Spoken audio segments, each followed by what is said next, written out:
Hello बच्चों, कैसे हो सब? बढ़िया। आज हम लोग क्लास 11th फिजिक्स में वर्क पावर एनर्जी के न्यूमेरिकल्स को सॉल्व करेंगे। लास्ट के लेक्चर्स में हम लोगों ने वर्क पावर एनर्जी के डिफरेंट थ्योरीज को कवर किया था और जहाँ तक मुझे उम्मीद है आपसे कि आप सभी लोगों ने उसको तैयार कर लिया होगा। अब हम लोग कुछ न्यूमेरिकल्स को प्रैक्टिस करेंगे और मैंने आप लोगों से एक बात और बोला था कि रिवीजन करके आना। करके आए हो? आया ना भाई? देखो, क्वेश्चन को सॉल्व करने के पीछे क्वेश्चंस के लॉजिक दिए होते हैं, तो सबसे पहले हम लोग को उस लॉजिक को समझना होगा और देखना होगा कि कौन सा थ्योरी उसके ऊपर एक्ट करेगा क्वेश्चन के ऊपर। जैसे क्वेश्चंस तो बहुत सारे होते हैं, लेकिन हर क्वेश्चन के पीछे थ्योरी अलग लगती है। हम लोगों ने वर्क पावर एनर्जी में अप्रॉक्सीमेटली 20 थ्योरीज पढ़े हैं, 20 अलग अलग टॉपिक्स कवर किए हैं। तो डेफिनेटली न्यूमेरिकल्स जो होंगे वो अलग अलग टॉपिक के बेस्ड होंगे, तो हर एक टॉपिक को क्लियर कर लेना ज़्यादा इम्पॉर्टेंट है। ठीक है, तो अगर क्लियर किया है तो फिर न्यूमेरिकल सॉल्व करने में कोई भी दिक्कत नहीं आएगी, और अगर नहीं किया है तो थोड़ी बहुत प्रॉब्लम आएगी, लेकिन समय के साथ वो भी ख़त्म हो जाएगा जब आप लोग उसको रिवाइज कर लोगे। तो चलो स्टार्ट करते हैं अपना आज का लेक्चर। तो न्यूमेरिकल्स देखते हैं बेटा।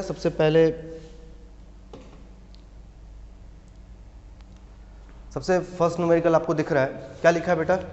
आई थिंक ये लास्ट वीडियो में मैंने कराया था ना, सेम न्यूमेरिकल है। क्या लिखा हुआ है?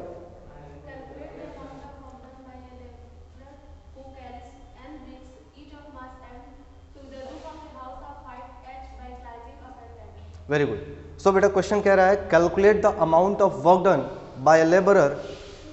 Yes, calculate the amount of work done by a labourer who carries n bricks each of mass m to the roof of a house of height h by climbing up by a ladder। चलो ठीक है, सही है। तो देखो बेटा, question बहुत आसान है। आसान क्यों है क्वेश्चन, ये अभी देखना। सबसे पहले कह रहा है कि एक लेबर है। देखो, ये सेम क्वेश्चन है जो मैंने आपको करा चुका है, लेकिन फिर से एक बार करा देते हैं। इसने अपने सर के ऊपर कुछ ब्रिक्स रखे हुए हैं, ठीक है, क्लियर है? अब बेटा आपको पता है कि अगर ये ब्रिक नीचे था, अगर ये सारे ब्रिक्स जो है वो नीचे था, नीचे पड़ा हुआ था, तो इसको उठाने के लिए इसका अपना खुद का कुछ मास होगा। क्यों? तो मास है तो नीचे एक फोर्स लगेगा। कौन सा बेटा? mg, नीचे की तरफ एक फोर्स लगेगा। ठीक है, इन सभी को ऊपर उठाने के लिए फिजिक्स कहता है बेटा कि सेम अमाउंट ऑफ फोर्स लगा दोगे तो ये ऊपर उठ जाएगा। तो सबसे पहला क्वेश्चन आता है बेटा, पूछ रहा है कि वर्क डन बताओ, इसको h हाइट तक ऊपर ले जाने के लिए वर्क डन बताओ। तो क्वेश्चन ये है कि वर्क डन इक्वल टू तो होता है W equal to F into D, force into displacement. तो हमें सबसे पहले कैलकुलेट करना पड़ेगा कितने फोर्स की रिक्वायरमेंट है, और डी दिया हुआ है 5 मीटर हाइट तक लेकर के जाना है। कितने मीटर? h हाइट तक लेकर के जाना है ना? तो दो चीजें हमें कैलकुलेट करनी पड़ेगी। पहले चीज हम लोग फोर्स को कैलकुलेट करेंगे, कितने फोर्स की रिक्वायरमेंट है। तो अगर आप लोगों ने फ्री बॉडी डायग्राम देखा होगा तो मैं आप लोगों को बार बार वो न्यूमेरिकल्स करवाता था वहाँ पे, कि अगर किसी ऑब्जेक्ट सरफेस के ऊपर रखा हुआ है तो उसके पास एक मास होता है, और उस मास के वजह से ग्रेविटेशनल फोर्स डाउनवर्ड डायरेक्शन में लगता है। ठीक है, और इस ऑब्जेक्ट को उस सरफेस से ऊपर उठाने के लिए हमें उतना ही अमाउंट ऑफ फोर्स ऊपर की डायरेक्शन में लगाना पड़ता है। क्लियर है? तो हम यहां कह सकते हैं कि जो ऊपर उठाने के लिए रिएक्शनरी फोर्स की रिक्वायरमेंट है वो कितनी रिक्वायरमेंट है? mg की रिक्वायरमेंट होगी, same amount of force. Clear है? लेकिन कह रहा है कि एक ईंटे का मास जो है, एक ब्रिक का जो मास है वो कितना है? m है। और कह रहा है कितने नंबर ऑफ ब्रिक्स है? n। अब n की जगह पे कुछ भी हो सकता है, 1 2 3 4 5 6 7 8 9 10, कुछ भी हो सकता है। तो if mass of one brick equal to m, so mass of n number of bricks equals to nm, so force equals to क्या हो जाएगा बेटा? mg होता था तो क्या हो जाएगा? nmg। बोलो हाँ या ना? सो वर्क डन कितना हो जाएगा? nmg into h। ये होगा आपका आंसर। ठीक है, ये क्वेश्चन मैंने आप लोगों को कराया हुआ था, और ये क्वेश्चन हो गया, नोट डाउन करना होगा तो तुरंत नोट डाउन कर लो, वीडियो को पॉज करके, और आप लोग डायरेक्ट वैसे कर चुके हो आई थिंक। तो चलो जल्दी चलते हैं दूसरे न्यूमेरिकल के ऊपर, ठीक है, ज़्यादा टाइम नहीं लेते हैं, दूसरे न्यूमेरिकल के ऊपर चलते हैं। ये इरेज कर दूं मैं।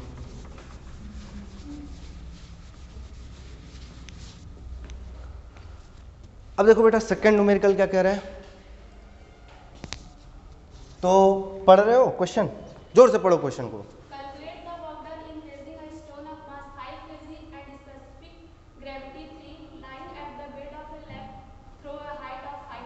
बहुत इंटरेस्टिंग क्वेश्चन है बेटा, ये AIEEE का क्वेश्चन है, ठीक है, तो ध्यान से पढ़ो, मैथ वालों के लिए भी इंपॉर्टेंट है और बायो वालों के लिए भी इंपॉर्टेंट है।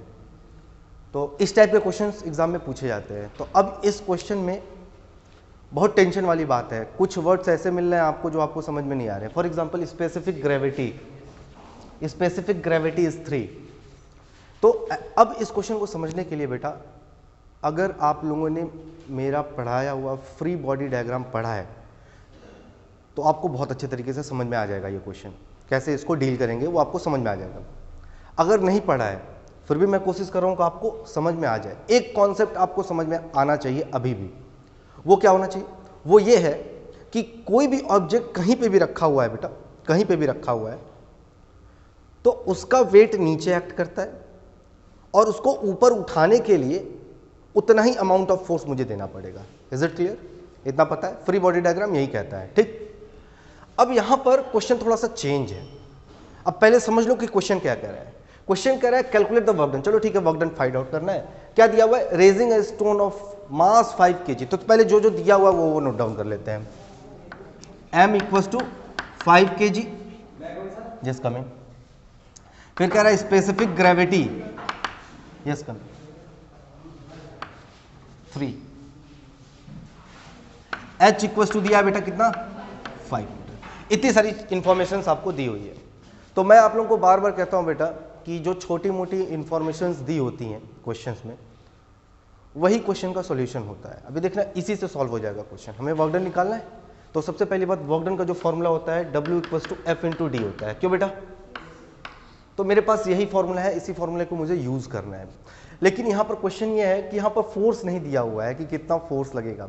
तो जितना भी युद्ध होगा ना, वो फोर्स निकालने के लिए युद्ध होगा। युद्ध थोड़ा लंबा चलेगा, ध्यान से देखते रहना बस। तो कह रहा है calculate the work done in raising a stone of mass 5 kg and specific gravity 3, lying at the bed of lake through a height of 5 metre. तो चलो ठीक है, तो हमारे पास, मैं यहां पर डायग्राम बना लेता हूं, यहां पे। चलो, ये लेक है, लेक का बेड है। अब मैं सपोज कर रहा हूं कि ये ऑब्जेक्ट कहीं यहां पर है। कहां पर है बेटा? यहां कहीं रखा हुआ है अंदर की तरफ, ठीक है। अब इसका मास है 5 kg। देखो नीचे नहीं है, ये इंटरमीडिएट कहीं पे भी, लेक के किसी भी इंटरमीडिएट पॉइंट के ऊपर है। 9th में आप लोगों ने एक टॉपिक पढ़ा होगा बॉयंट फोर्स के नाम से। बॉयंट फोर्स जानता है? हाँ, जब कोई ऑब्जेक्ट को किसी भी लिक्विड में हम लोग इमर्ज करते हैं, अंदर डुबोते हैं, तो उस ऑब्जेक्ट का जो एयर में वेट होता है उससे कम आता है लिक्विड में वेट। जैसे ये 5 kg का ऑब्जेक्ट है, तो 5 kg एयर में है, लेकिन लिक्विड में उसकी वेट कुछ कम आएगी। सपोज कर लो 4.5 आ रहा है, तो ये जो 0.5 का जो गैप आ रहा है ना, जो डिक्रीज कर गया 0.5, ये 0.5 कुछ और नहीं है, बॉयंट फोर्स है। जैसे कि आप लोगों को पता है कि लिक्विड के अंदर क्या होता है, मॉलिक्यूल्स होते हैं। कोई भी लिक्विड हो उसके अंदर मॉलिक्यूल्स होते हैं। तो मॉलिक्यूल्स ऐसा नहीं है कि अपनी जगह पर ऐसे करके रुके हुए हैं ना, मॉलिक्यूल्स भागते रहते हैं, उनके पास एनर्जी है, internal energy, high internal energy है।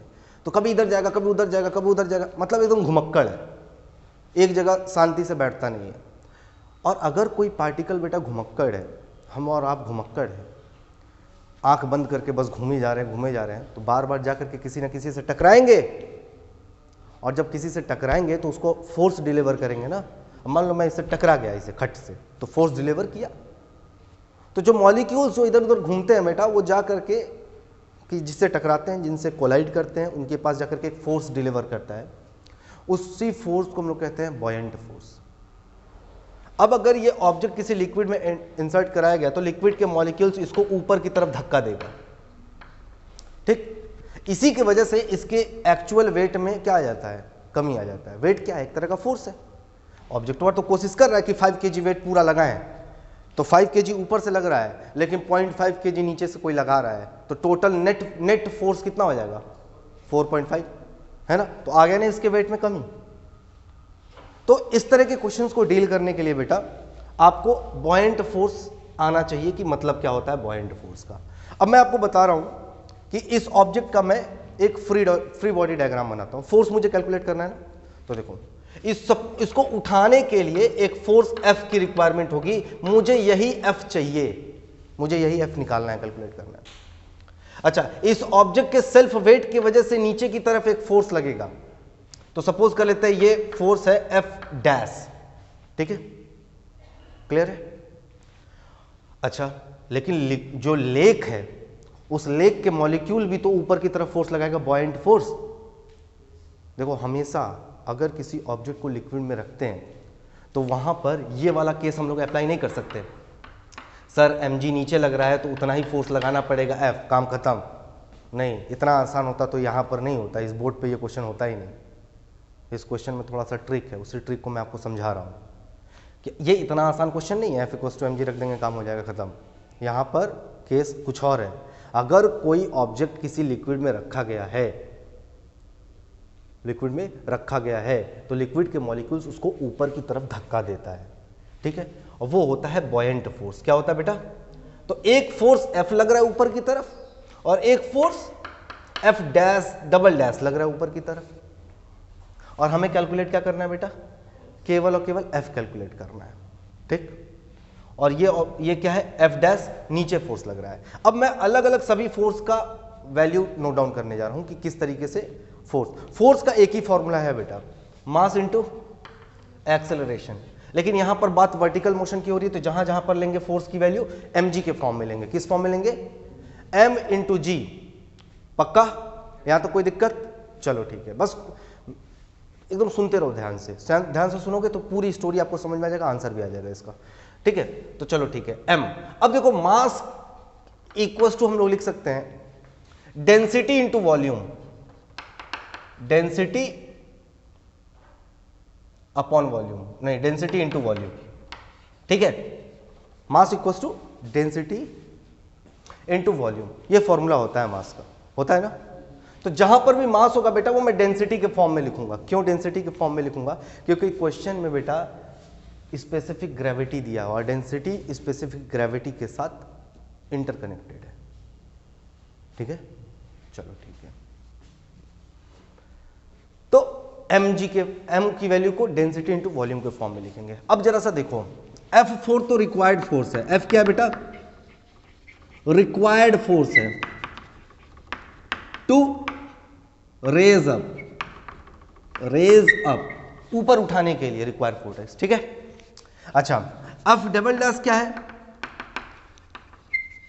बॉयंट फोर्स है बेटा, जो कौन लगा रहा है, लिक्विड लगा रहा है ऑब्जेक्ट के ऊपर, किधर की डायरेक्शन में, ऊपर की डायरेक्शन में। F डबल डैश क्या है, ऑब्जेक्ट का वेट है नीचे की तरफ लग रहा है, ऑब्जेक्ट्स वेट डाउनवर्ड। अब धीरे धीरे एक एक करके सारे फोर्स की वैल्यू को निकालते हैं। तो सबसे पहला काम करते हैं, F डबल डैश निकालते हैं, ठीक है। तो कहां लिखूं, यहां लिखता हूं, चलो ठीक है, यहां पे F डबल डैश क्या होता है, फॉर्मूला mg, है ना। मास को हमें लिखना है किस फॉर्म में, डेंसिटी और वॉल्यूम के फॉर्म में, ठीक है। तो F डबल डैश होगा डेंसिटी ऑफ ऑब्जेक्ट,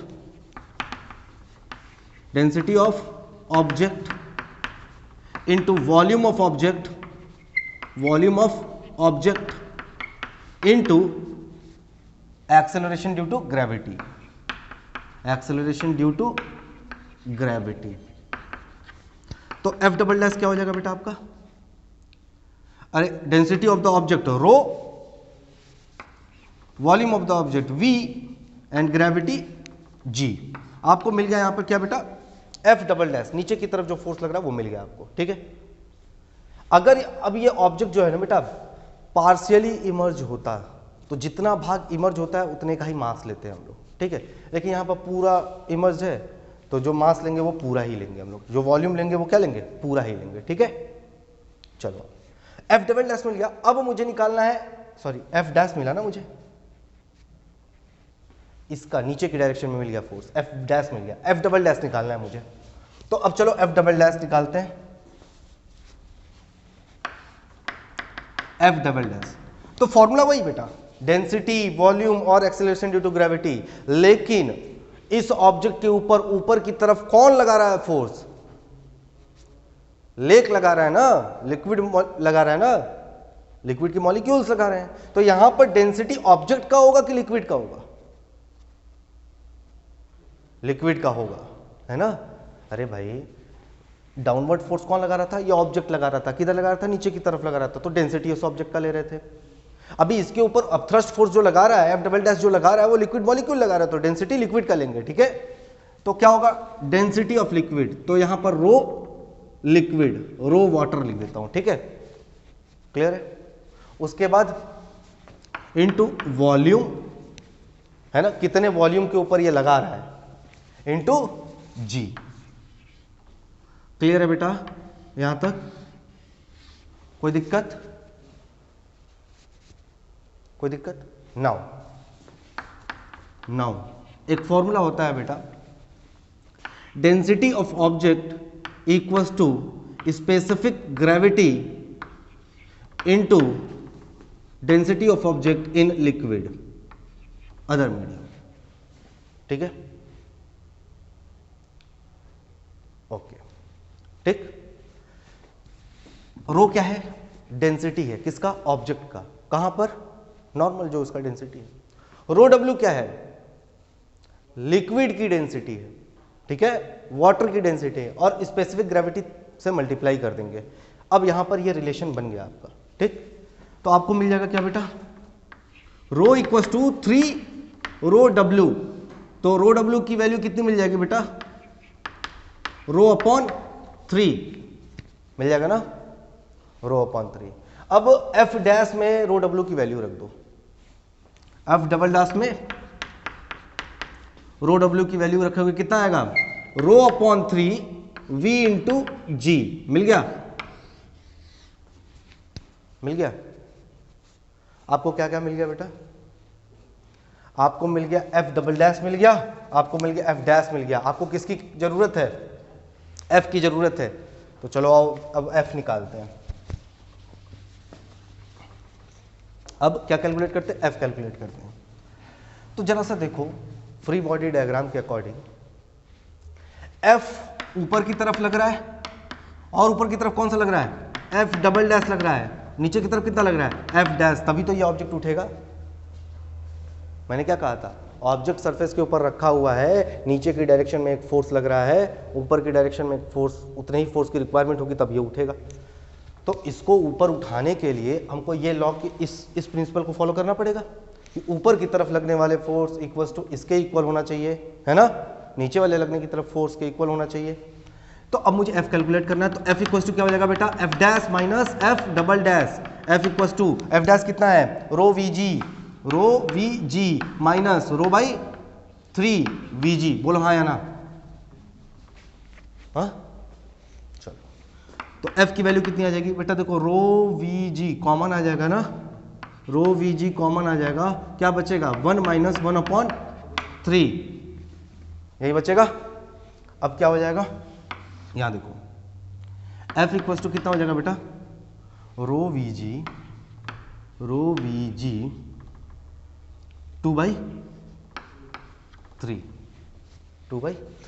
2/3 होगा, 3 1 3 माइनस 2/3, यहां तक आ गया, एफ पता चल गया। अब मुझे क्या करना है, वैल्यू सब्स्टिट्यूट कर देंगे। चलो अब वैल्यू सब्स्टिट्यूट कर देते हैं, ये इरेज कर दें, एफ की वैल्यू निकाल लें। तो F equals to rho V क्या है बेटा, रो इंटू वॉल्यूम क्या होता है? मैंने अभी बताया था मास होता है ना। रो इंटू वॉल्यूम क्या होता है? मास होता है। तो रो इंटू वॉल्यूम मास कितना दिया है? 5 kg इंटू ग्रेविटी 10 इंटू 2/3। तो चलो इसको काट देते हैं, 3 जा 9, 3.3 सपोज कर लेते हैं। तो F इक्वल टू आ गया 10 इंटू 3.3, तो F इक्वल टू कितना आ गया बेटा? 33। ठीक, इतना ही आएगा। हाँ चलो ठीक है। F पता चल गया तो वर्क डन कितना होगा? F into D. तो W इक्वल टू फोर्स कितना है? 33 न्यूटन इंटू 5। तो W की वैल्यू कितनी आ गई? 15, 1 carry 165 joule. This will be your required answer. अब देखो बेटा सवाल, मुझे पता है कि आपको यह समझ में नहीं आया हुआ क्या है ना, तो इसी रीजन से मैं इसको इरेज कर दे रहा हूं। मैं एक बार और कोशिश करता हूं आपको समझाने का, और आपको समझ में आए भी जाएगा। ठीक, देखो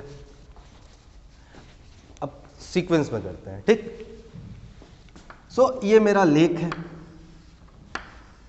कह रहा है कि लेक में एक ऑब्जेक्ट पड़ा हुआ है जिसका मास कितना है? 5 kg है। इसको 5 मीटर हाइट पे ऊपर ले जाने के लिए बताओ कितना वर्क डन करना पड़ेगा। आपको दिया हुआ है स्पेसिफिक ग्रेविटी, स्पेसिफिक ग्रेविटी की वैल्यू 3 दिया हुआ है, मास दिया हुआ है 5 kg, और कितने हाइट तक लेकर के जाना है? 5 मीटर तक लेकर के जाना है। बस इतना इंफॉर्मेशन है। और हमें पता है कि work done equals to force into displacement, यानी कि हमारे पास फोर्स नहीं है, हमें फोर्स कैलकुलेट करना पड़ेगा। तो मुझे इस स्टोन का क्या करना पड़ेगा? फ्री बॉडी डायग्राम बनाना पड़ेगा फोर्स को कैलकुलेट करने के लिए। जब भी बात फोर्स की कैलकुलेशन की होती है तो बिना फ्री बॉडी डायग्राम का क्वेश्चन नहीं सॉल्व हो पाता है। तो फिर मैं यहां पर एक फ्री बॉडी डायग्राम इस ऑब्जेक्ट पे बना रहा हूं। मुझे पता है इस ऑब्जेक्ट जो कि किसमें है, मैं लिक्विड नहीं बनाया हुआ हूं, लेकिन ये लिक्विड में है। तो लिक्विड में होने की वजह से इसका एक वेट नीचे की तरफ काम करेगा, है ना। चलो ठीक है, तो मैं इसको नाम दे देता हूं आपका F डैश। ठीक है, अब ऊपर की तरफ हमें इसको उठाने के लिए F फोर्स लगाना पड़ेगा, लेकिन लिक्विड खुद भी हेल्प कर रहा है क्या? इस ऑब्जेक्ट को ऊपर उठाने के लिए। क्यों? क्योंकि बॉयंट फोर्स लगता है लिक्विड के अंदर। लिक्विड हेल्प करेगा इसको ऊपर की तरफ उठाने के लिए। तो सपोज कर लेते हैं कि लिक्विड जो फोर्स लगाने की कोशिश कर रहा है वो है F डबल डैश है। पक्का? यहां तक समझ में आ गई बात आपको? कोई दिक्कत? अब जो भी कांड है ना बेटा, वो इस F को कैलकुलेट करने में है। जो भी कांड है क्या है? इस F को कैलकुलेट करने में है। तो F को कैलकुलेशन करने के लिए बेटा हमें पता है कि F की जो वैल्यू हो जाएगी, या F plus F double dash equal to F dash. ये किस प्रिंसिपल से आया?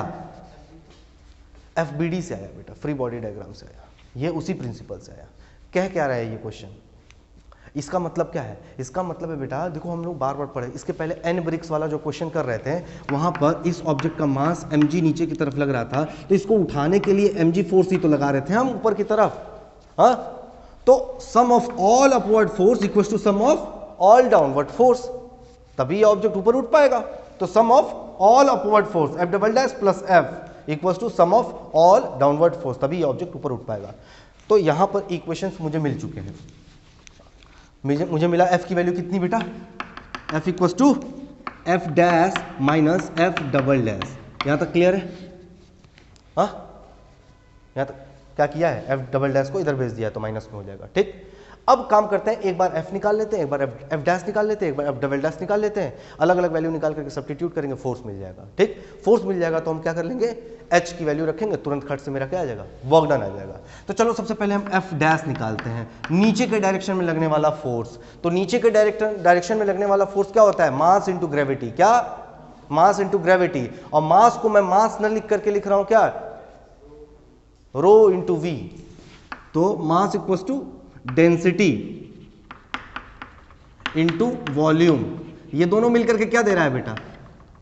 मास दे रहा है, इंटू क्या? जी। ठीक है, F डैश मुझे मिल गया। तो F डैश की वैल्यू कितनी हो जाएगी? Density of the object suppose कर लेते हैं कितना है? रो है। वॉल्यूम कितना है? V है। तो G कितना होगा? G। तो मुझे ये F डैश मिल गया ना। अब F डबल डैश की बात करते हैं। तो एफ डबल डैश किसके वजह से, देखो अगर कोई ऑब्जेक्ट नीचे की तरफ फोर्स लगा रहा है तो वो उसमें कॉज कौन किसका है, कॉज किसका है, कारण कौन है, उसका खुद का मास। तो जब वो खुद के मास की वजह से नीचे फोर्स लगा रहा है तो डेंसिटी ऑब्जेक्ट का लेंगे, यानी कि यहां पर डेंसिटी किसका होगा, ये ऑब्जेक्ट का है।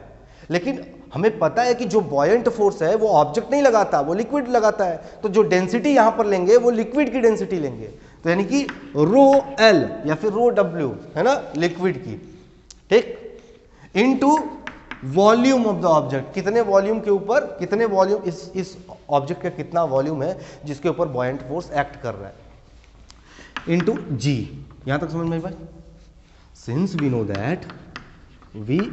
दैट अब स्पेसिफिक ग्रेविटी पागल थोड़ी है कि जो इस क्वेश्चन में दिया हुआ है इसका इस्तेमाल करना है हमें, ठीक है, क्योंकि रो डब्ल्यू की वैल्यू नहीं दी हुई है, वाटर की डेंसिटी की वैल्यू नहीं दी हुई है और ना ही ऑब्जेक्ट की डेंसिटी की वैल्यू दी हुई है, तो हमें अपना दिमाग इस्तेमाल करना पड़ेगा यहाँ पे। We know that density of the object equals to 3 into, यानी कि specific gravity into density of the liquid, तो rho equals to 3 rho liquid, तो रो लिक्विड की वैल्यू कितनी हो जाएगी बेटा, रो अपॉन 3, बोलो हाँ या ना, होगा ना।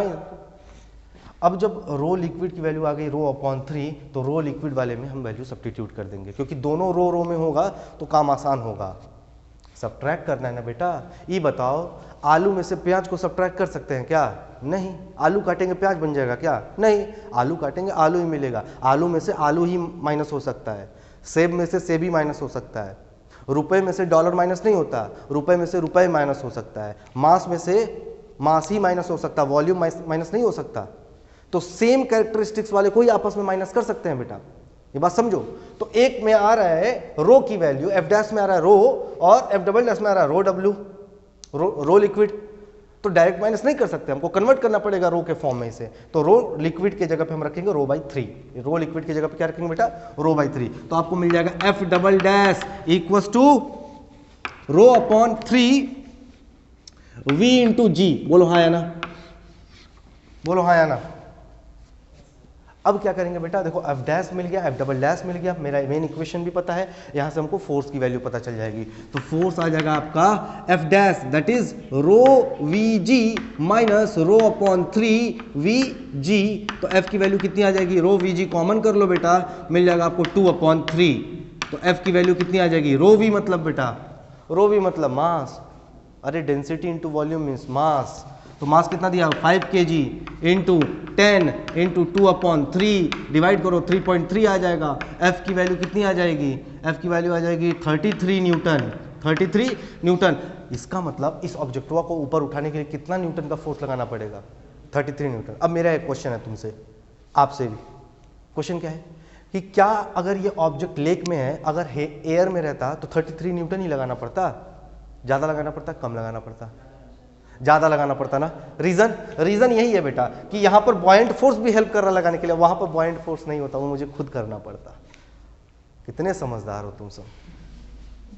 33 न्यूटन हो गया ना बेटा, 33 न्यूटन हो गया ना। तो चलो ठीक है, अब मुझे क्या निकालना है, वर्क डन। तो W equals to force into displacement, इस फॉर्मूले का यूज करेंगे, तो W इक्वल्स टू आ जाएगा 33 न्यूटन इंटू 5 मीटर के हाइट, आ जाएगा value 165 joule, and this will be your required answer. उम्मीद करते हैं समझ में आ गया होगा, है ना। अब फाइनली समझ में आ गया, चलो बहुत खुशी मिली मुझे। तो बेटा नोट डाउन कर लीजिए, आप लोग भी इस क्वेश्चन को नोट डाउन कर लो। और बेटा बहुत ही इंपॉर्टेंट क्वेश्चन है, आपके ट्रिपल में पूछा हुआ क्वेश्चन है, तो इंपॉर्टेंट होगा ही, नोट डाउन कर लीजिए। ओके बेटा, तो अब आपके पास क्वेश्चन नंबर 2 है, और ये क्वेश्चन नंबर 2 कह रहा है कि a uniform chain of length 2 metre is kept on a table. एक 2 मीटर लंबा यूनिफॉर्म चेन है। अब यूनिफॉर्म शब्द को अपने दिमाग के किसी कोने में फिक्स कर लो कि सर इसको बताएंगे यूनिफॉर्म का मतलब क्या है। Such that length of 60 centimetre hangs freely from the edge of the table. 60 centimetre का जो चेन है वो लटक रहा है नीचे की तरफ। The total mass of the chain is 4 kg। जो चेन का टोटल मास है वो कितना है, 4 kg है। What is the work done in pulling the entire chain on the table? Take G equals to 10. AIEEE का क्वेश्चन है, कह रहा है कि कैलकुलेट करो वर्क डन उस चेनवा को पूरा इसे उठाने के लिए। ठीक है, कोई दिक्कत नहीं, आसान क्वेश्चन है। अब जरा सा देखो इस क्वेश्चन को हम लोग डील कैसे करेंगे।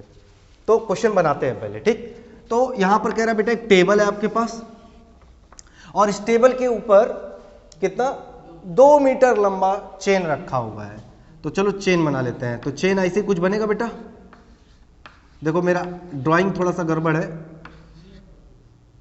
कोई बात नहीं, चलो कोई बात नहीं, ये लो चेन बन गया। इस चेन की टोटल जो लेंथ है वो 2 मीटर है, लेकिन कह रहा है कि 60 सेंटीमीटर हैंग्स फ्रीली। तो वो लेंथ जो हैंग कर रहा है, लटक रहा है, वो कितना है 60 सेंटीमीटर और 0.6 मीटर। टाइम हो गया 1 मिनट बेटा। हाँ सॉरी बच्चों, तो देखो तो 60 सेंटीमीटर हैंग कर रहा है, या फिर हम इसको कहें 0.6 मीटर। तो वो लेंथ जो ऊपर की तरफ है वो कितना होगा बेटा 1.4 मीटर। बोलो हाँ है ना। अरे 1.4 plus 0.6 that will be 2 metre, हो जाएगा ना 2 मीटर। अच्छा चलो ठीक है। अब कह रहा है इस पूरे जो यूनिफॉर्म चेन है उस चेन का जो मास है बेटा वो कितना है 4 kg है। क्या 4 kg है, यानी कि मास ऑफ टोटल चेन का मास कितना है 4 kg। अब मैं ये पता करना चाहता हूं बेटा कि पूरा तो 2 मीटर का लेंथ है, मैं निकालना चाहता हूं मास पर यूनिट लेंथ, मतलब 1 मीटर में कितना मास होगा चेन का, मतलब यही। ठीक है, मास पर यूनिट लेंथ का मतलब क्या है, what will be the mass of the object per unit length, 1 metre में कितना उसका मास होगा। ठीक है, तो मास पर यूनिट लेंथ, अब ये क्यों कर रहा हूं अभी आपको समझ में आ जाएगा। तो 4 मास था और कितने मीटर का था बेटा ये 2 मीटर का, 2 kg है ना, 2 kg का, यानी कि 1 मीटर ऑब्जेक्ट का 1 मीटर चेन का मास कितना होगा 2 kg होगा। अब यूनिफॉर्म का मतलब होता है ना बेटा कि यूनिफॉर्म का मतलब होता है हर एक चेन के हर एक जगह पे इक्वल मास है। अगर इस चेन को 1 पार्ट में डिवाइड करो तो इसका मास, इसका मास, इसका मास, इसका मास, सबका जो मास है ना वो सेम है, यूनिफॉर्म है।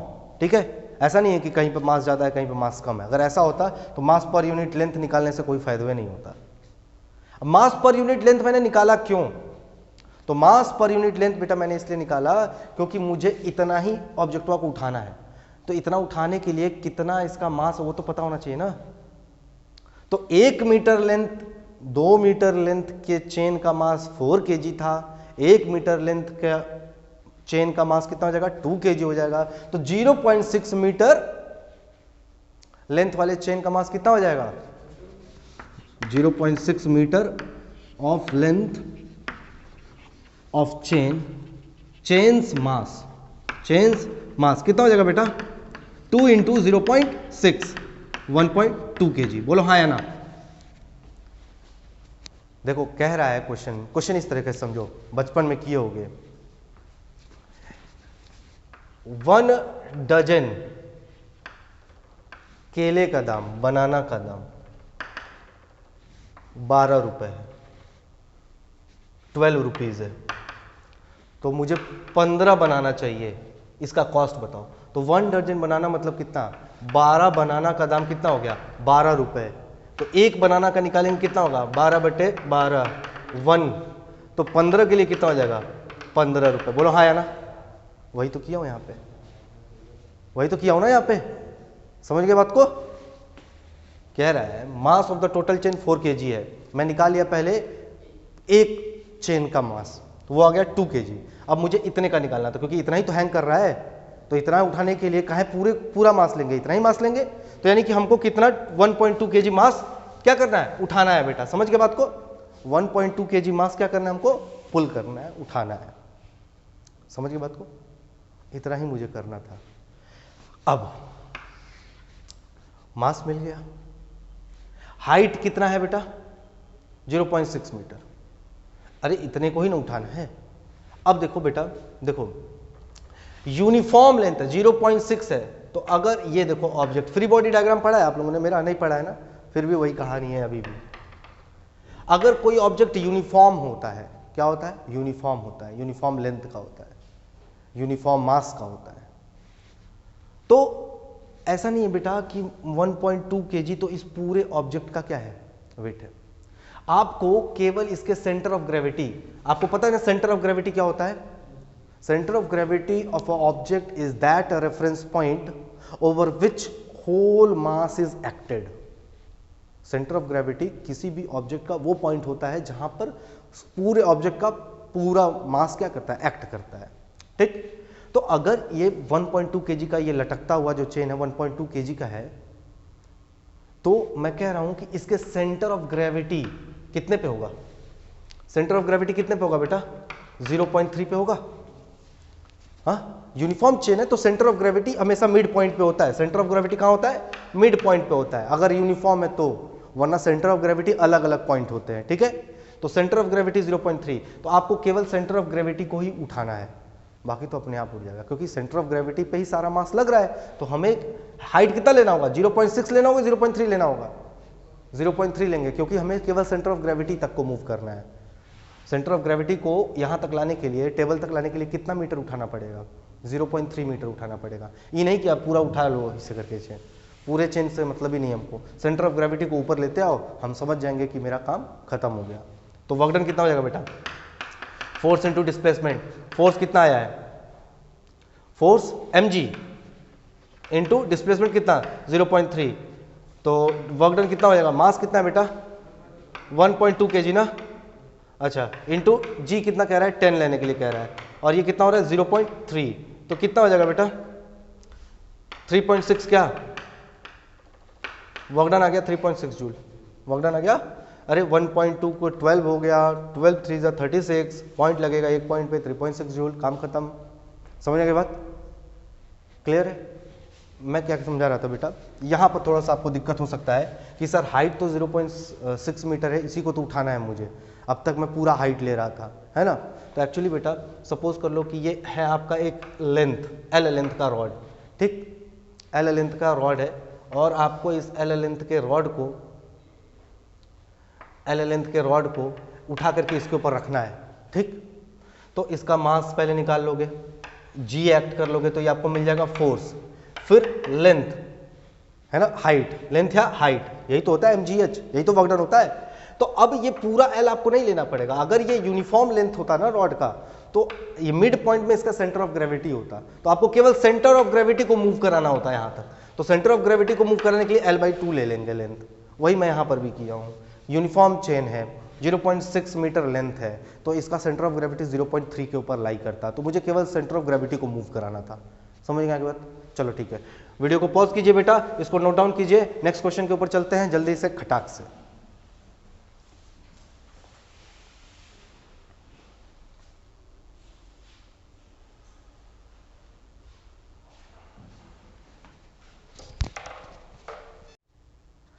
सो बच्चों, अब आपके पास एक नया क्वेश्चन है, और ये क्वेश्चन कह रहा है कि a force vector F equals to 2i cap minus 6j cap. तो यहां पर बेटा सबसे पहले हम नोट डाउन कर लेते हैं कि यहां पर दिया हुआ है F equals to 2i cap, vector F equals to 2i cap minus 6j cap.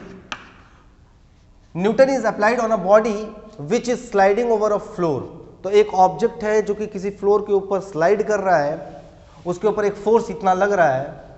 If the body is displaced through minus 3j cap, तो डिस्प्लेसमेंट यहां पर दिया हुआ है, वेक्टर एस दिया हुआ है कितना बेटा माइनस 3j कैप।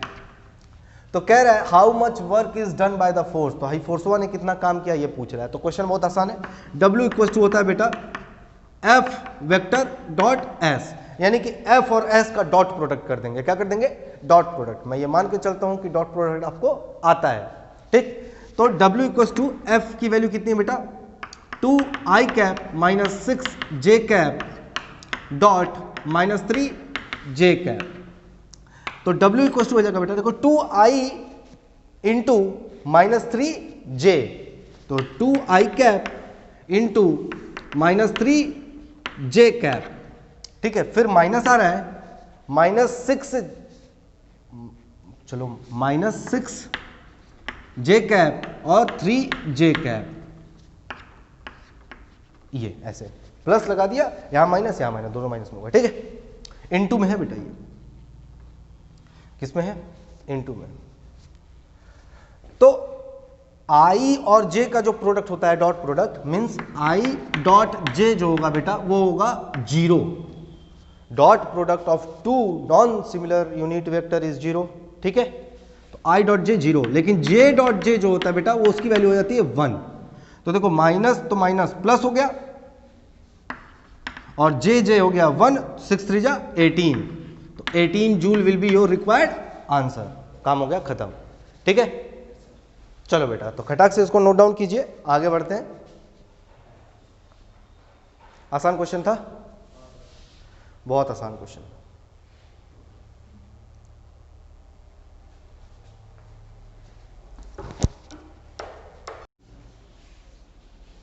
ओके बेटा, तो अब आपके पास एक और क्वेश्चन है, और ये क्वेश्चन क्या कह रहा है जरा ध्यान से सुनो।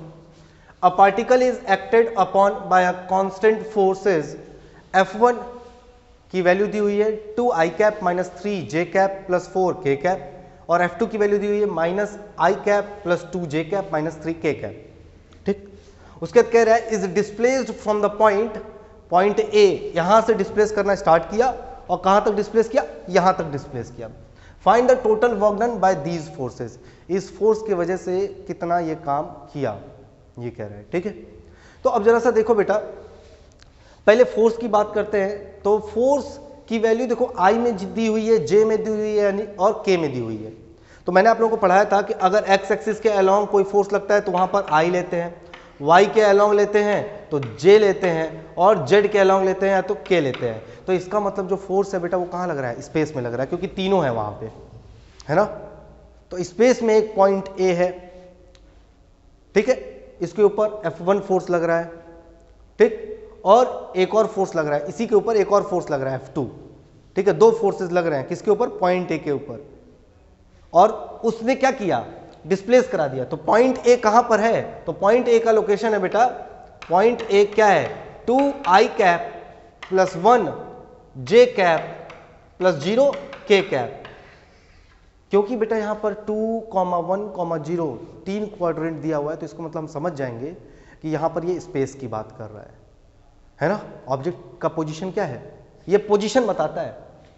तो 2, 1, 0, तो इसको हम लोग ऐसे लिखेंगे 2 आई कैप प्लस 1 जे कैप प्लस 0 के कैप। और बी की वैल्यू कितनी दी हुई है बेटा? -3 आई कैप फिर -4 जे कैप प्लस 2 के कैप। तो ए और बी, लेकिन मुझे क्या चाहिए बेटा? देखो, एक जगह ए है जिसकी वैल्यू कुछ है, एक जगह बी है जिसकी वैल्यू कुछ और है। मुझे यहां से यहां तक का लेंथ चाहिए, तो वही तो डिस्प्लेसमेंट एस होगा। तो क्या करेंगे? इस वाले पॉइंट से इस वाले पॉइंट को माइनस कर देंगे, तो मुझे डिस्प्लेसमेंट मिल जाएगा। बोलो हाँ या ना? मिल जाएगा ना। लेकिन मुझे क्या कैलकुलेट करना है? वर्क डन कैलकुलेट करना है। तो work done equals to force into displacement. तो पहले एफ पता करेंगे, फिर डिस्प्लेसमेंट पता करेंगे, ठीक है। चलो ठीक है, कैसे सॉल्व कर रहे हैं ये क्वेश्चन अब मैं बता रहा हूं आपको। एक बार बेटा मैंने आप लोगों से रिक्वेस्ट किया था कि वेक्टर की लेक्चर देख लो, तो देख लिया आपने वेक्टर का लेक्चर? वेक्टर का लेक्चर देखा आपने?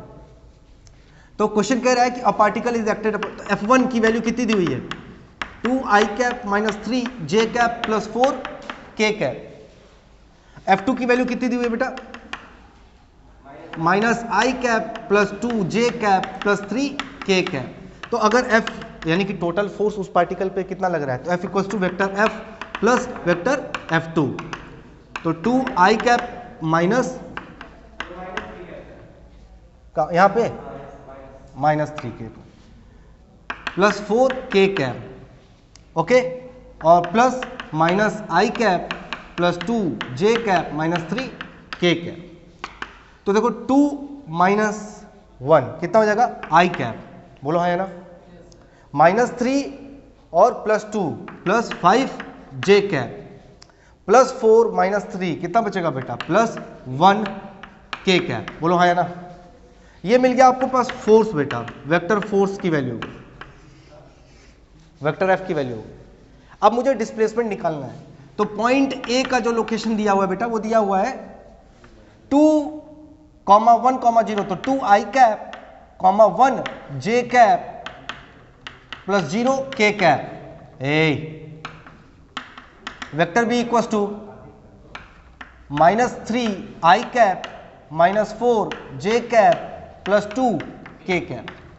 अब ए पॉइंट का जो लोकेशन है वो ये है, बी पॉइंट का जो लोकेशन है वो दिया हुआ है, तो मुझे ए बी का जो लेंथ मिलेगा वो कितना मिलेगा, वेक्टर ए बी कितना मिलेगा बेटा, क्या करना पड़ेगा हमें, माइनस करना, -3 i cap -4 j cap plus 2 k cap minus 2 i cap plus 1 j cap plus 0 k cap. ठीक है, तो ए बी लेंथ की वैल्यू कितनी हो जाएगी, माइनस माइनस तो -5 i कैप, बोलो हाँ या कि नहीं, -3 -2 कितना हो जाएगा, -5 i cap -4 plus -1 -5 j cap plus 2 और 0 तो प्लस 2 k कैप। तो देखो डिस्प्लेसमेंट मिल गया, फोर्स मिल गया, तो अब आपको वर्क डन निकालना है, तो vector f dot vector s करेंगे, तो वर्क डन की वैल्यू कितनी है, i cap plus 5 j cap plus 1 k cap into dot product का s, तो कितना है -5 i cap -5 j cap plus 2 k cap. तो अब मैंने बोला था कि i का j में होता है तो 0 हो जाता है, तो i का i में कर लो, j का j में मल्टीप्लाई कर लो और k का k में कर लो, तो i का i में करेंगे तो कितना आएगा बेटा, -5, फिर j का j में करेंगे तो प्लस और माइनस, तो कितना आएगा -25, अरे 5 5 जो 25 माइनस साइन लग जाएगा। ठीक है, +1 एंड +2, +1 एंड +2 प्लस के साथ 2, तो कितना आ रहा है 30, गड़बड़ है कहाँ पर बेटा, इसमें बेटा ये 5 नहीं रहेगा, एक मिनट, -3 प्लस, हाँ यार यही गड़बड़ हो गया, -3 एंड +2 तो हो जाएगा -j, तो f की वैल्यू यहां पर लेंगे बेट -j, तो यहां पर मल्टीप्लाई होगा कितना बेटा, i का 5 -5 माइनस +5 और +2, तो 5 से 5 कैंसिल हो गया, w इक्वल टू कितना मिल गया बेटा 2 जूल, हो गया काम खत्म, यहां पर 5 नहीं था। ओके क्लियर है, तो एक बार और बता दे, चलो ठीक है, तो पॉज कीजिए, इसको नोट डाउन कीजिए, आगे बढ़ते हैं।